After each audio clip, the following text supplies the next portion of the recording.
Yo, what's good? This is going to be an interesting video because it's something that, hey, we all need to know about.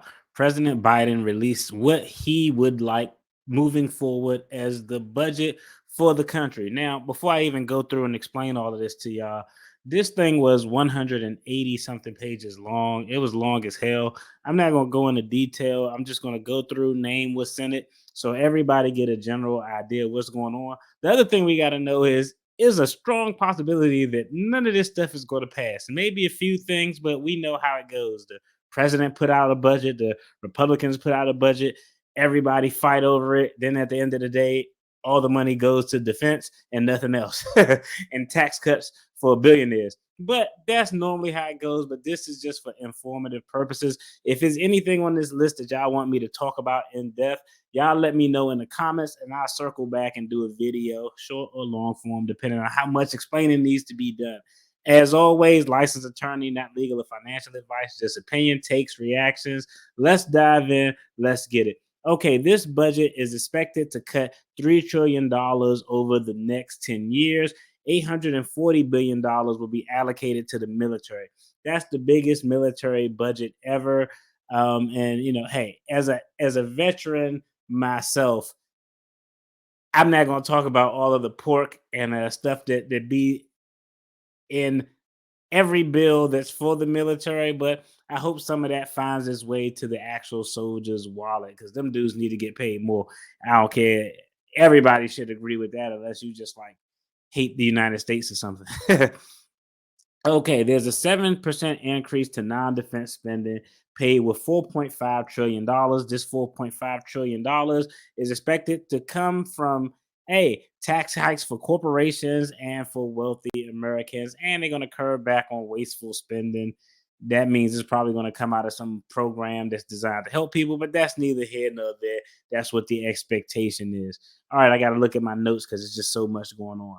Okay, it's a 25% minimum tax on billionaires. And this language essentially says anyone who has a net worth of $100 million or more. This increase would effectively impact 0.01% of the population. So you would think a lot of people would be in favor of it, but we'll see how it plays out. There's also an increase to the corporate tax rate. Currently, the corporate tax rate is 25%. They want to move that up to 28%, but 28% is still lower than the 32.7% that it was prior to President Trump's tax cuts for corporations, but they want to move it up a little bit from 25 to 28%.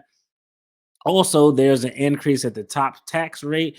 Currently, the top tax rate is 37%. They want to increase that to 39.6% for individuals who make more than $400,000 a year and for married couples who make more than $450,000 a year. Think about that. That makes zero sense to me. Married couples should be, if individuals who make $400,000 a year get hit with this additional tax, it should be married couples who make $800,000 a year combined should get hit with this tax. But hey, that's neither here nor there. I'm just talking about things as I read through them and go through them. It's also going to eliminate tax subsidies for crypto investors. Essentially, here they want to make cryptocurrency have same regulations and restrictions and protections in place that they have in the stock market. They anticipate that this would save $24 billion or bring in $24 billion over the course of the next 10 years. Also on the list, they're going to eliminate tax subsidies for oil and gas companies, which would bring in additional $31 billion. This is a big one that's going to help a lot of people. They want to expand the child tax credit. Essentially, right now, that subsidy is about $2,000 per child. They want to increase it to $3,000 per child. And if your child is age 6 or younger, it would be $3,600 per child age 6 or under. Remember, this is not a monthly payment, this is a tax credit. Another thing that Biden has in his proposed budget is establish a national paid family leave medical program that could give qualified individuals 12 weeks of leave if they are eligible. They want to expand subsidies for people who have insurance through the Affordable Care Act.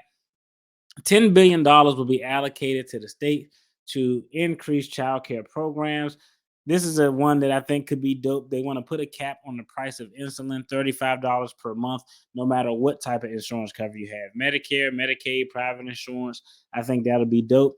They want to increase Pell Grants. Essentially, Pell Grant recipients will get an additional $500. A $56 billion to increase affordable housing across the country. I don't know if 56 billion is a good number or not, but off the cuff, affordable housing is important because if you're an average family who makes the average income, you can't afford to live in the city that I live in. You just can't find a house for anything. So affordable housing is very important, and they have to keep those type of programs just to not price everybody out from being in the city. It'll be crazy. Next up is increased funding. Next up is $500 million grant program to provide 2 free years of community college. Also in there is 4.1 billion to expand home energy assistance programs for low income families. Then we got 15 billion to the states to offer 9 million more kids free school meals. That's a big deal. A lot of people think like school meals, reduced lunch, if you pay whatever the $3, is not that big of a deal. I've seen this firsthand for a lot of kids across the nation. The only meal that they eat are the meals that they get while they're in school. I know that sounds crazy as hell, but that's a reality for a lot of people. So I think that's something that could help a lot of people. They also want to create a federal and state partnership for a universal free preschool program. They're also looking to expand the solvency of the Medicare Trust Fund by 25 years without cutting the benefits to the program. We all know Medicaid, Medicare, we're paying the taxes for my father to get benefits. So at that rate, this program is going to run out of money. So they want to try to cap that to make sure the program can essentially remain solvent for 25 years with no reduction in benefits.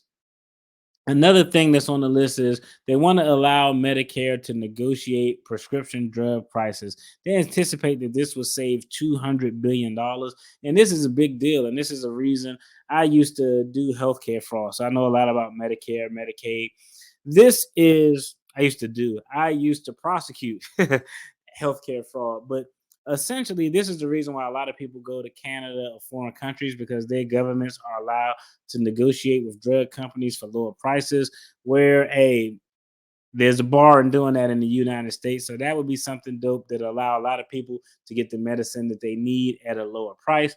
And $1.4 billion to improve services at Social Security. If you're still with me and you made it to the end of this video, hit the like button, hit the subscribe and the bell notification. And if anything on this list that you saw that you want me to talk about more in depth, make sure you drop a comment and I'll definitely make sure I do a video expounding on whatever it is y'all want me to talk about.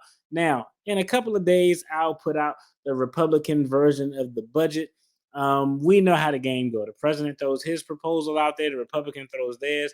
Everybody fights over it, and probably not much gets done. But there is some things in here that could be beneficial. The question is always how are we going to pay for it? How are we going to pay for it?